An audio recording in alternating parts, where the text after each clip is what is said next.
What's up, guys? It is First Person Madness bringing you a long-awaited next commentary. I haven't done an actual commentary in a while, but just for shits and gigs, why don't we're just gonna do one right now. I'm bringing you most likely the gameplay. It is a Domination. I believe it's a good game I had. I will go on a huge kill streak. I don't get a MOB because it's an assault strike package, so the kill streaks just kind of lead into each other. But it's a good game. And it's a little campy, it's a little defensive, but that's just going to happen. Especially when you're using the assault package and you're on a bad connection like I was during this game. And also, this is theater mode, so I'm going to look really stupid a lot of times. And like I got a lot of lucky shots, but in real life, I promise, I'm not some like retard who just hip fires everywhere. Using the Scar L. It's the Scar L in this game, right? Yeah, because the Scar H is mono over 2. This is probably my favorite assault rifle in this game. I'm running dual attachments on it. I've got extended mags in the silencer. I've got Scavenger, Hardline, and Dead Silence. And I do that because you can reload fairly quickly with this gun. It's not bad, as long as you don't have to reload the entire clip. And I like this extended mag so you don't have to reload as often, because you do not get very many chances to reload, and it's not the fastest reload. It's decent, but it's not the fastest. And check that out. That's 4. That's 4 and 1. That's a nice little feed right there. And so this is where the big kill streak starts. I'm basically just defending the A flag the whole time. But back to my explanation of perks in this game. I use Hardline so that every couple assists counts as a kill, which is really helpful when you're trying to get your kill streaks done. Also, it means you have to get one less kill, which is another great thing in my opinion, because I don't want to have to spend 2.5 years trying to get 1 kill at a time. So, and then just wait for 2 years so I can get my kill streak. I'm running the 5, 7, 12 of the AC-130, the attack helicopter, which does work in this game, by the way. Like, not in this actual match, but like in general, the attack helicopter does some serious work. But yeah, this is just like the shittiest AC-130 of all time. I couldn't find anybody, I couldn't kill anybody. Multiple hit markers, they shot it down. It was a good time. But so you get Hardline, so you don't have to deal with as many kill streaks. You see right there, that just counts as a kill, which is really nice. And then I've got Dead Silence. That way I can kind of sound whore, because I have nice headphones. So sound whoring is something I usually try to do, just to kind of keep myself grounded in the game and not get too much tunnel vision going on. So yeah, basically this entire game I'm just defending the A. See, and that's what theater mode makes me look bad. There's my second predator. But yeah, in this game I'm just kind of on a big tear, and I'm mostly defending the A flag, which a lot of people, especially if you run into a tryhard team, are going to try to defend the A flag, are going to try to cap the A flag, because it's the easiest one to spawn trap out of. If you spawn trap out of C, they're trying to cap the C so they can spawn trap us out of A, which is really easy as far as spawn traps go. And that's another great instance of theater mode making me look like a champ. Yeah. But so I want to talk about Modern Warfare 3 a little bit now that we're done with our 4-minute intro, basically.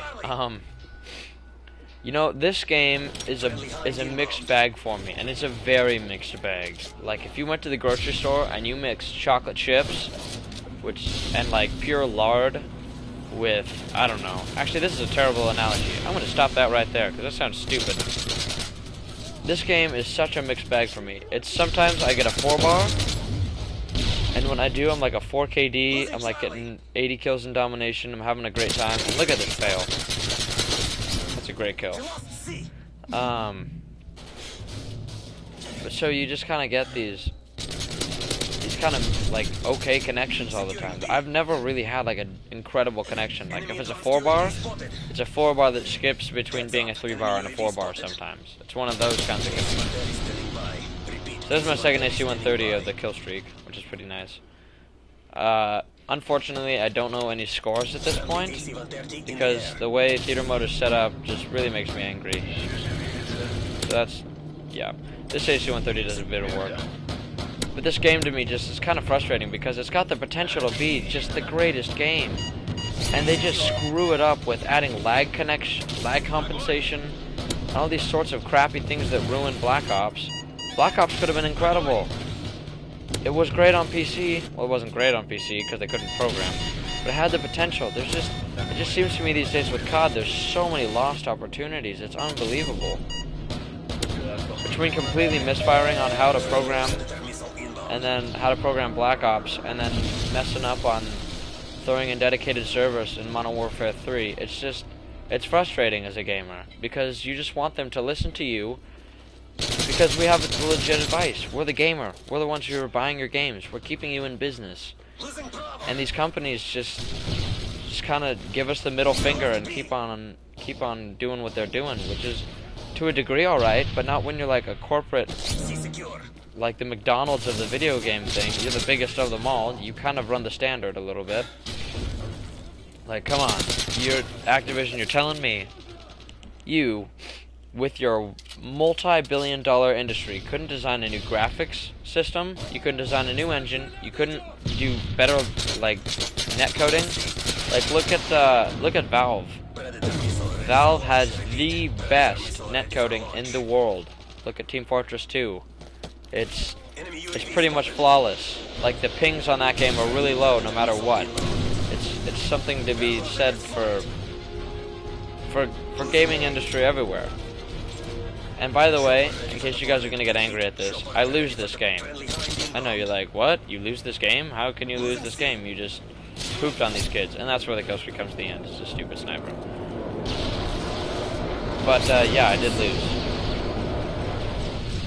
I tried to hold a flag and then let my teammates do the rest of the work, and they couldn't do it. They sucked.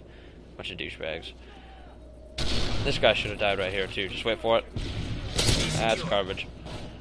But yeah, it's kind of an insult to me that the developer takes our money like this and charges us such outrageous fees. Like $60 for a new game. Plus you want us to buy Elite, which by the way is still a piece of shit. And you want us to buy all your ridiculously priced DLC? Like, come on. You get your $60. You're making multi-billions off one game. I think they're good. I think you're probably fine on money. But no, they're not. They're never fine on money. Infinity Ward apparently just is too money hungry. But it's just frustrating. You get a company that made Modern Warfare 1, which back then was potentially it still is in my mind, the greatest multiplayer shooter of all time. And then you go and wreck it with Modern Warfare 2 could have been great. There were just a couple flaws. And even if we switch back to that, it'd be so much better. That connection system. It's just this lag compensation, and I'm embarrassed for that. I just don't get it. I don't get the motivation behind it. I don't get why, even if it's not Infinity Ward's choice, like say Activision's putting it on them to do precisely that, and to put in lag compensation and all those sorts of things. I just don't understand the motivation behind it. Why ruin something that's potentially perfect? Anyways, got kind of on a rant there. If you guys like this, thumbs it up. I believe that's 41-6. My preview is really small. I don't know why I didn't upsize it. It's a good score. Until next time, guys. See ya.